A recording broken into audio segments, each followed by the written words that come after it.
What I'm going to be looking at today is found in Revelation 17, and the question, section A that came in Revelation 17 verses 8 and 9.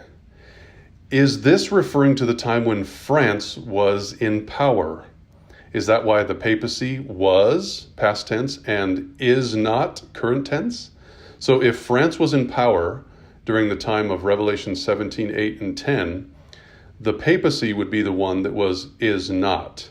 Is that really what's happening? Well, that's what I have concluded in my study before when I went through the 30 parts in the book of Revelation. So I'm going to go ahead and look at that a little bit further and try to illustrate the idea of what is being said and also what potentially is not being said. So bear with me as we go through this together.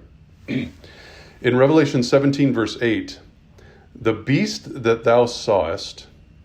Now, it's talking about the beast. We must understand this chapter is dealing with a beast, but we will learn a little bit later. This beast is ridden by a woman, and that's important to understand. The beast that you saw, it was, and it currently is not. So that's past tense. This is present tense, and shall ascend, future tense, out of the bottomless pit, and it will go into perdition. And they that dwell in the earth shall wonder, whose names are not written in the book of life from the foundation of the world, when they behold the beast that was, past tense, currently is not, and yet is. So it is not, but it's really still there, right? Okay. Verse 9. Here is the mind that hath wisdom. The 7 heads are 7 mountains on which the woman sits. And it says in the King James, and there are, but many translations render this, and they are, okay? And they are 7 kings, and I prefer that translation. You can study that for yourself if you're interested. 5 are fallen, 1 is, and the other is not yet come. And when he comes, he must continue a short space. So the question has been raised, is this time where the beast was and currently is not? Is that time right there France? So let's go and see a couple of our thoughts here that I've been able to pull together. This is from Uriah Smith's book, Thoughts on Daniel and the Revelation. This is the 1897 version. This is the original version. Now, the reason why I say that is because, as we know, there have been some major changes in the understanding of our church in the past history. After the time that our dear beloved Ellen White died, there was some secret councils, some Sabbath councils that they had, where in these meetings in 1919 and onward, they started discussing the book of, let me just say, the concepts of Daniel 11 and the eternal sonship of Christ. And so after they went ahead and contemplated those thoughts in those private meetings there, and you can read the manuscripts at the Adventist, where is that? The archives, the Adventist Archives website.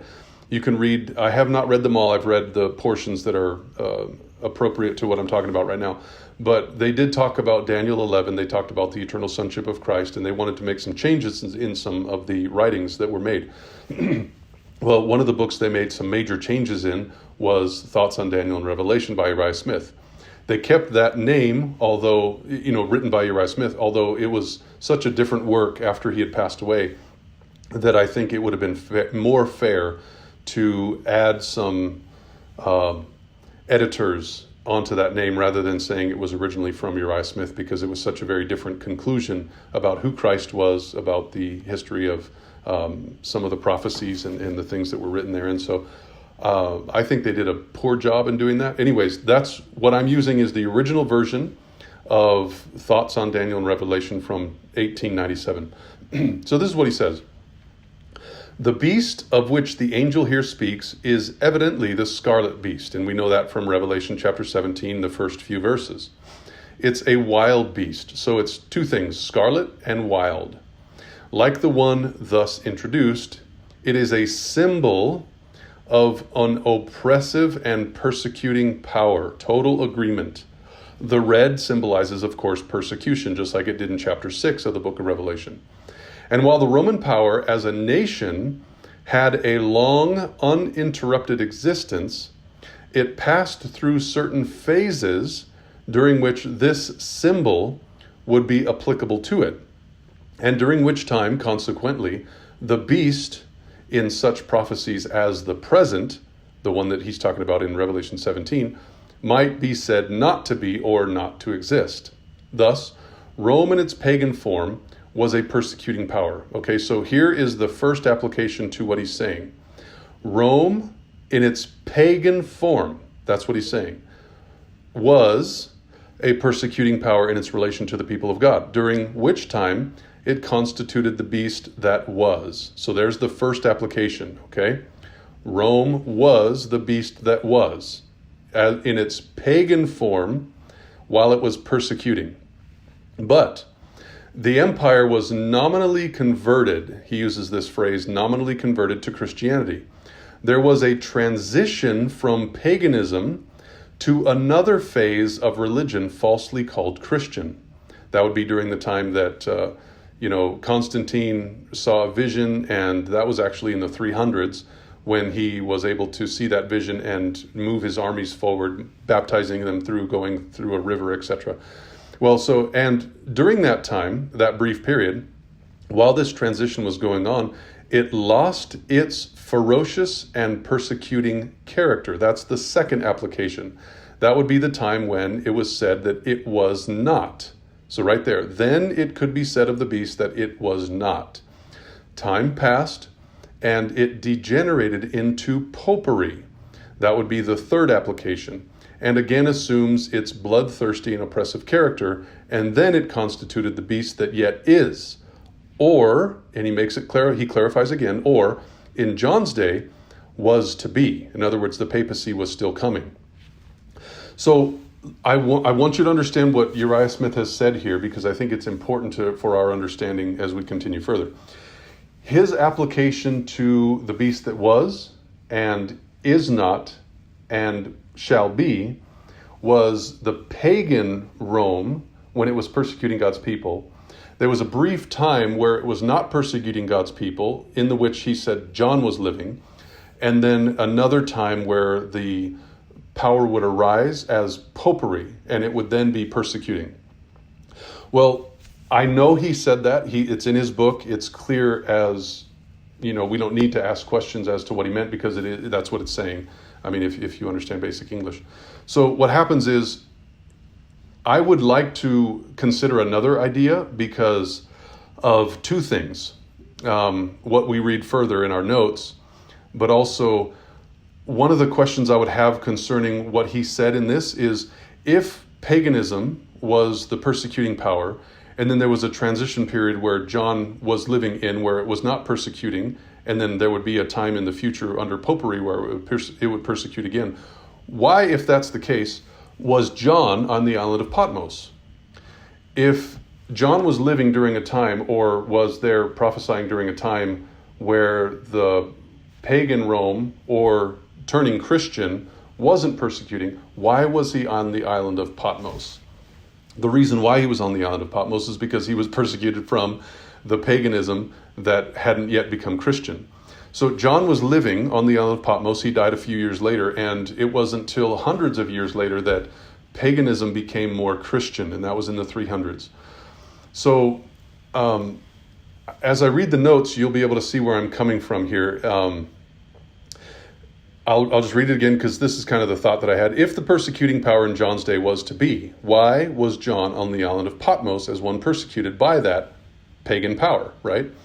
It seems to make better sense to me to apply these three phases to the time when the beast, which was Rome, correctly stated as Uriah Smith had said, was ridden by a woman. The papacy, as mentioned in verses 1 of chapter 17. Now, I'm going to go to Revelation chapter 17, and we're going to read there for just a moment to see what the context is. And I want you to notice what John's focus is during this time. There came one of the seven angels, which had the seven vials, and he talked with me, saying unto me, Come hither, I will show unto thee the judgment of the great whore that sits upon many waters. So the first thing that was stated by the angel was that there was a whore.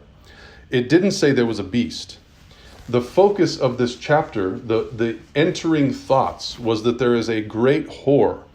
And the great whore is not even sitting on a beast in the first portion. She's sitting upon many waters. And then it says, with whom, that whom is the woman, with whom the kings of the earth have committed fornication, and the inhabitants of the earth have been made drunk with the wine of her fornication. Again, a reference to the woman. So far it's once here, it's another one here, and another one here. 3 times so far we have a reference directly to the woman. So he carried me away in the spirit into the wilderness, and I saw a woman. That's the 4th time that the woman is referred to. She sat upon a scarlet-colored beast. Oh, wait a minute, there's a beast here too? I thought this was all talking about a woman.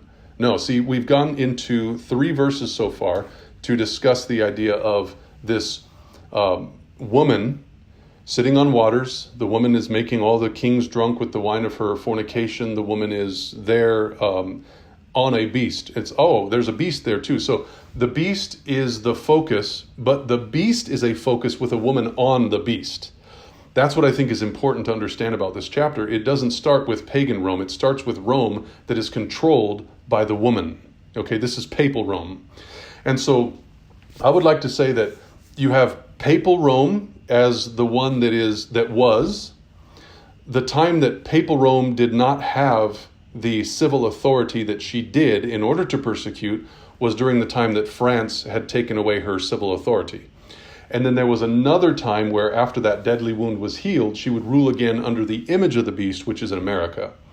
So that's my understanding of what is happening in Revelation chapter 17, which I understand is contrary to what Uriah Smith has said. Now, that doesn't mean that I would throw the entire book of thoughts on Daniel and Revelation out the door. I believe this to be somewhat of a minor point. Now, some of you might throw your hands up and say, are you kidding me? This is changing the entire focus of Revelation 17. Well, it still comes to the same conclusion. I don't think that what he did was lead us to something that is false in its conclusion. He applied something differently than I'm doing right now, and I have good reason to, and you'll see in just a moment why. But it doesn't, for me, take the entire book and throw it into the heap, saying that it's trash, right? So anyways, let's continue on these thoughts real quick in regard to why I'm saying that it's Rome controlled by a woman. So it seems better to make sense to me to apply the 3 phases, as was mentioned by the Bible, but also Uriah Smith, to the time when the beast was ridden by the woman. That would mean the papacy, as mentioned in chapter 17, verse 1, as we just read. And that would be the first application. That was the woman the beast who was, to when the beast was not controlled by the woman. That would be, of course, during the time of the deadly wound that was inflicted when the civil authority was taken away from the church by France. And we know that Napoleon sent his general Berthier into France, and they were able to take it. And of course, we know the Pope then died years later in exile. He was actually put into a prison, and he died there. Then the beast would be controlled by a woman again. Okay, so the whole focus of Revelation 17 is the beast that has a woman on her. And that's why I'm liking this conclusion better. So the deadly wound would be healed under the image of the beast found in Revelation 13, verses 15 through 18, which we have already studied in this section. Now, you might be surprised, but this understanding actually agrees with what John Nevins Andrews wrote in 1855. This is what he said. The proper period of each of the 7-headed beasts in the book of Revelation, if you go and find the context, the proper period of each of these 7-headed beasts seems to be this. The dragon, a 7-headed beast, before the 1260 years. The beast of chapter 13, which also has 7 heads, during that period of 1260 years. And then the beast of chapter 17 is going to be, which also has 7 heads, is going to be since the deadly wound and captivity at the close of that period of 1260 years. So according to John Nevins Andrews, what you have is 3 animals in the book of Revelation, each of them having 7 heads.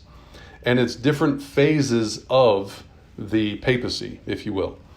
And so you have the dragon being before the 1260 years.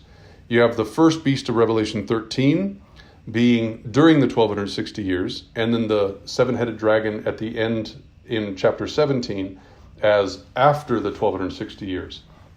So that would make more sense with what I'm saying in light of the three phases there in the book of Revelation 17, where you have the woman, you have the deadly wound, and then the woman. Now, does that go in exact concert with the seven-headed beasts? No, but chapter 17 is dealing with a beast that has a woman on it. It's not dealing with a beast that later has a woman sit on it. So the beast in the application of Revelation 17 is that the woman is the focus and she is sitting on a beast. That would mandate that it's referring to the time of the papacy. And so the papacy, the deadly wound, and the healing of the wound under the American image of the beast is what I'm suggesting. And there's more reasons why I would suggest that. Not only has John Andrews written something that would be able to allow for that, but I found this as well. This was something that you can find when studying chapter 11 and 17 together. The bottomless pit, so the bottomless pit occurs 7 times. Now, but it's in verse 8 is where France came from. Okay, that's in chapter 11 of the book of Revelation. So in chapter 17, verse 8, that this beast came from the bottomless pit. Okay, that's where France came from in chapter 11. That's better what I was trying to say. Yet, we can notice from the Great Controversy, the expression bottomless pit represents the earth in a state of confusion and darkness. So 2 things, confusion and darkness.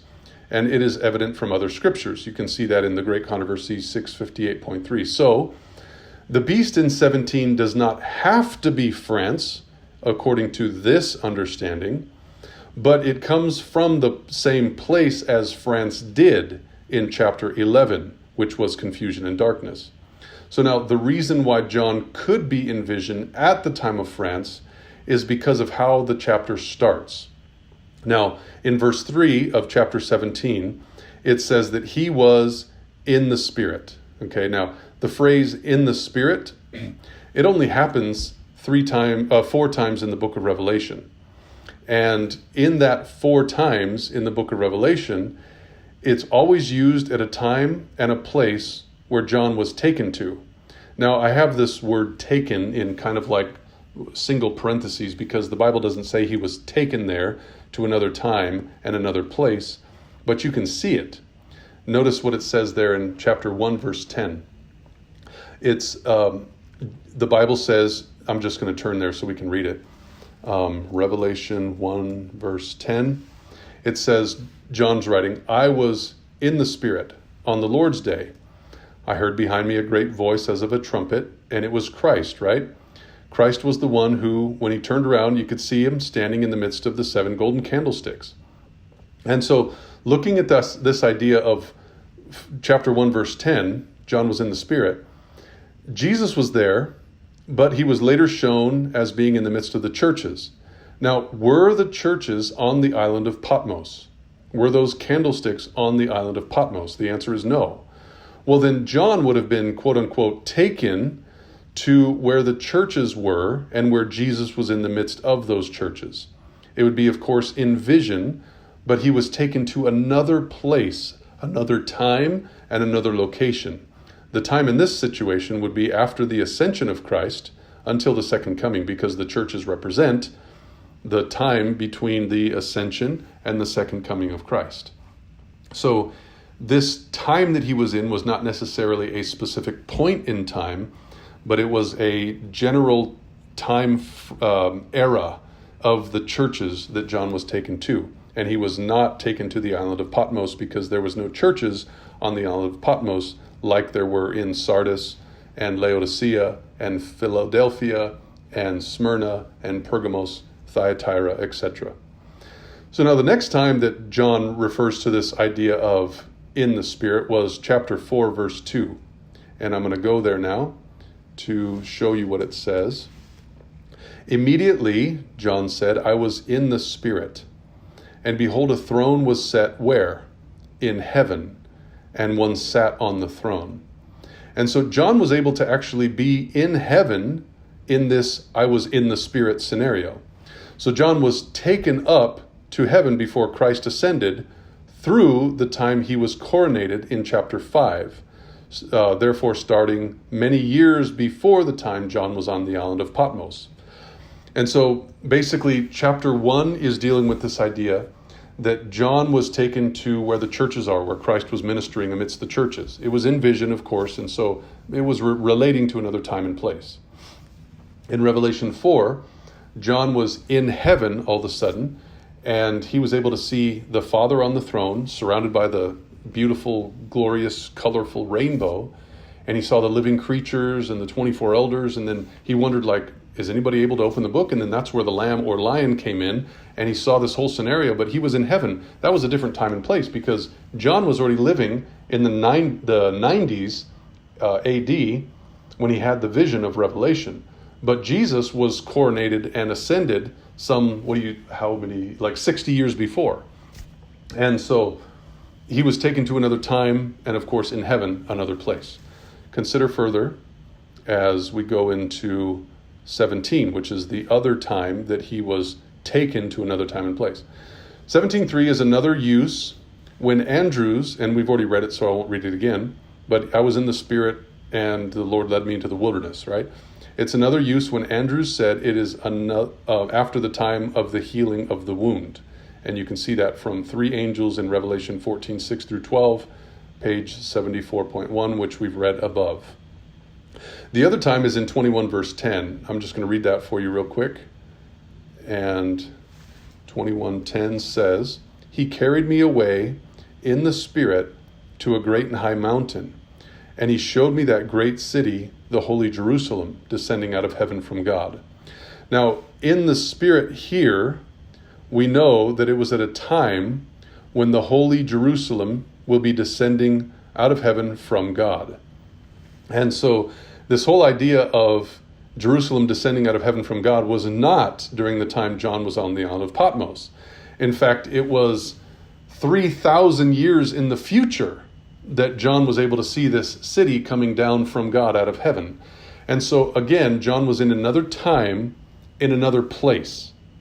And so could it be that chapter 17, when it's showing John in this vision looking at this beast that was and currently is not, yet would be, the is not, could it be another time and another place other than being in Rome? I think the answer is yes. The reason being is because of that phrase, in the Spirit. And so when looking at this idea, this is my own Bible study and comparing Daniel and Revelation with also John Andrews. Not to say that I'm equal with these guys or anything, but we are supposed to study for ourselves.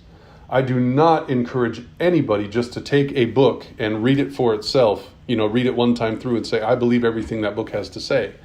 I mean, there are some books I would say that about because I've read them and I feel like they have complete truth, like The Great Controversy and The Desire of Ages and The Acts of the Apostles and the Bible itself, right?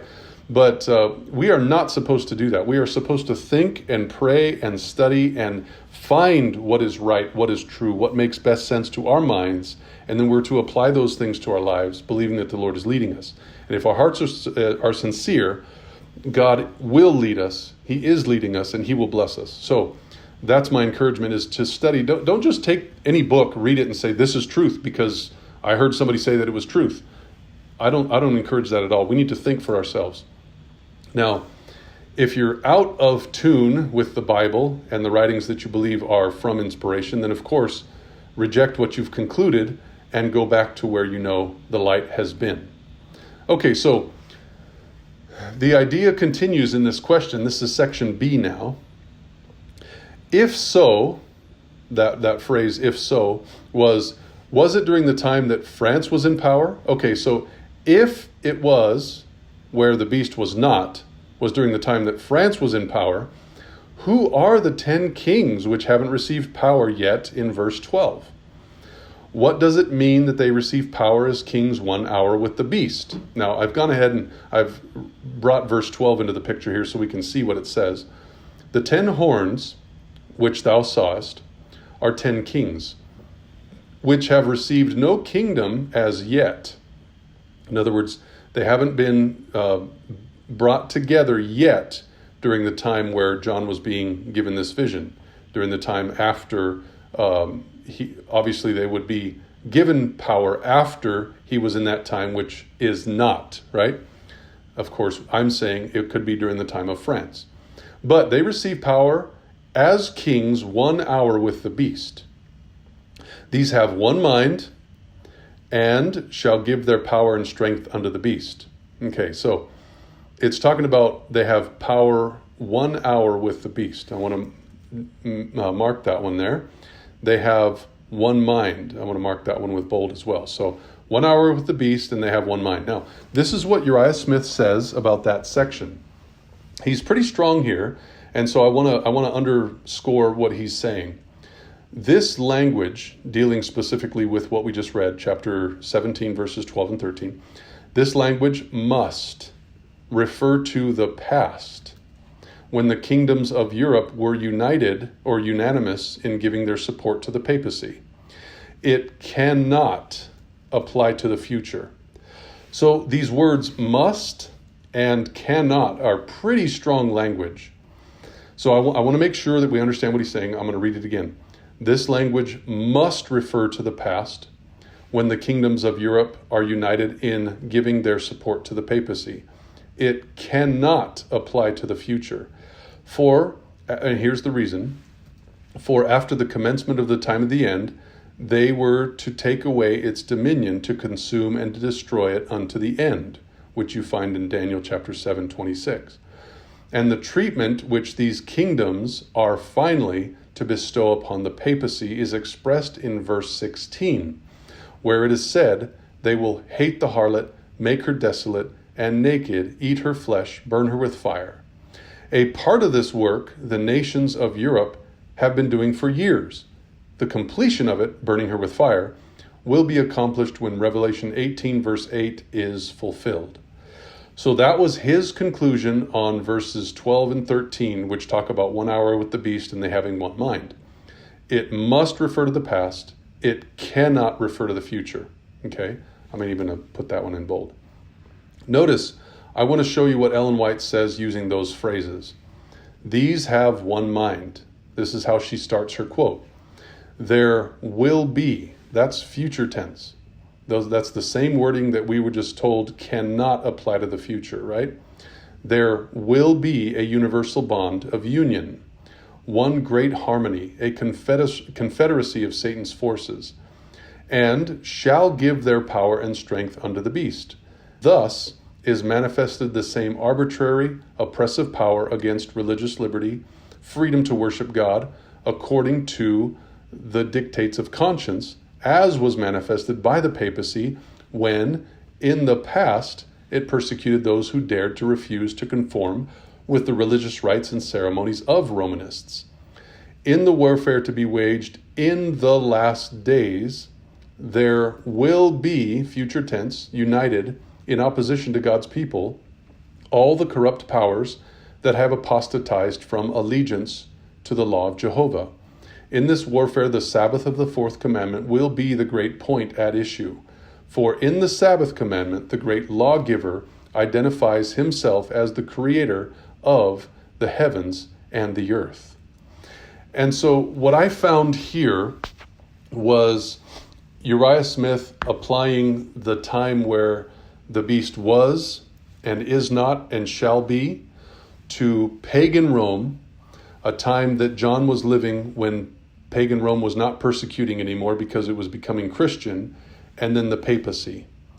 Whereas I feel like that would be contrary to what J.N. Andrews said, and also contrary to what Ellen White concluded. The reason why I say that is because Uriah Smith said that the 10 horns would giving their power to the beast and would continue a short space, that 1 hour. It cannot refer to the future. It must refer to the past, whereas Ellen White used those terms and those exact phrases in those verses to refer to the future. So again, I'm not saying that I throw away the entire book of Uriah Smith, saying that it's wrong and it shouldn't be studied. I think it has marvelous truth, and you should study it. In this specific case, where that application was just one shift off, I would shift it one section further so that it deals with 3 different sections other than what he did. But that doesn't mean I think that he, doesn't have a good book. Anyways, I just want to encourage you all that I'm not trying to throw the book out. I believe it was and is a tool that God can and will continue to use. But I feel like I differ on that point. Now, let me clarify. If in some way I have the opportunity to learn further about what it is that Uriah Smith meant, or if he says somewhere else a little bit of clarification that would coincide better with what Sister White says and what I've also understood, which is in concert with what Ellen White says, then I would certainly say, hey, I was wrong in saying that Uriah Smith was wrong. I just didn't understand what he was saying. So I have had somebody try to do that with that section of Uriah Smith's book, saying that he was just, reading commentary on that one verse, and he wasn't out of concert, rather, with what Sister White was saying. But the strong language makes it kind of hard to say that for me. Must and cannot is must and cannot. So I guess I'm leaving it open for you guys. Those are my answers to those questions. There was a time where she gave some pretty strong counsel to Uriah. Now, that wasn't because he had written a book or didn't write a book. It was just because of his treatment of Jones and Wagner and some of the situation that was going on during that time. And that was actually before he had put together the book Thoughts on Daniel and Revelation. I understand they did come back together and have, a good time in ministry later. But there was, I believe, a time where they did have some differences. But, here's the thing. Even if Uriah Smith's book contradicts in minor ways some of the thoughts that Ellen White has, I still believe everything she said about the book. It is God's helping hand. It is to be studied. God is using it. It should be published. It should be distributed. I fully agree just the same. Now, I don't think anybody's going to go be led to hell because they think the chapter 17 applies differently. I really don't think that's going to cause the loss of anybody's soul. And so I consider it a minor point. Now, if the book, for example, introduced the Trinity as though it was true, then I would have a problem with it, right? So that's a major point, but I don't think this one is. So, when people in the past have brought up the idea that the book Uriah Smith's Thoughts on Daniel and Revelation is what Ellen White calls, quote, God's helping hand, I went and looked up not every, but almost every time Ellen White uses the phrase God's helping hand. And I found that lots of things are God's helping hand, but that doesn't mean those things are inspired. For example, she talks about youth as God's helping hand. She talks about pastors being God's helping hand. Well, I know, having worked in the ministry for many years, pastors are not perfect. They are not inspired. They differ all the time. But can they be used? Should they be used? Is God working with and through them? Yes, I believe they are, or he is. And so just because it was called God's helping hand doesn't mean it's infallible. That's my conclusion. And if the Lord shows me otherwise in the future, I will certainly want to listen. There is an explanation in Uriah Smith that I have not yet fully studied yet. I need to look at that further. So he talks about the 7 modes of governance, okay?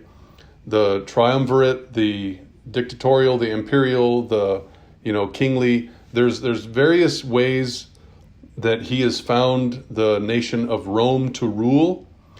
And I can't say that I reject that one because I haven't looked it up well enough yet. So please study that as well in his writing from Uriah Smith's Thoughts on Daniel and Revelation. But what you said is similar to how I have understood it, but that doesn't mean that it's true necessarily. I can't endorse it for myself yet because I haven't studied the other part. But yeah, keep studying. People have asked, the reason why I'm being open-minded as far as the UN is concerned, and because it would be easy to say, well, if they're divided into 10, then they're the 10 kings, right? So you could do that, except the problem that I have with that is this. I know that the Bible talks about all the world being come together or brought together to worship. And I believe 100% that illustrates the issues between keeping the laws of God and the laws of man. And keeping the laws of God, proving that you serve the God of the Bible, is keeping his seventh-day Sabbath. Well, the same way, in following the laws of the land and showing that you worship the beast in his image, would be keeping the day that they've set up, which is Sunday. So I really believe the issues will be between the commandments of God and the commandments of men. Now, I never in all my life would have guessed that the way the Pope was encouraging that to be brought about would be in 2015 with Laudato Si, which was the encouragement to honor the world and prepare the world for receiving a day of rest because of the environmental crisis that are coming. Now, that was a complete surprise to me. I had no idea that it was going to come that direction. I thought there was going to be like and I still believe there will be, but like all the, very militant Christians in America coming together saying, we need to get back to God, we need to get back to God. I never would have thought that it would have been the way it was. So if I'm looking toward the future, I have some ideas, but I feel like having looked at the past and being surprised from how the devil's trying to bring it in. Like, for example, did anybody ever think that coronavirus would be the way that the world would come together at the end of time? I could say probably not, and so how it's going to be that the 10 kings are brought together to finally do this last mission for the world, I can't say that I can put my finger on it.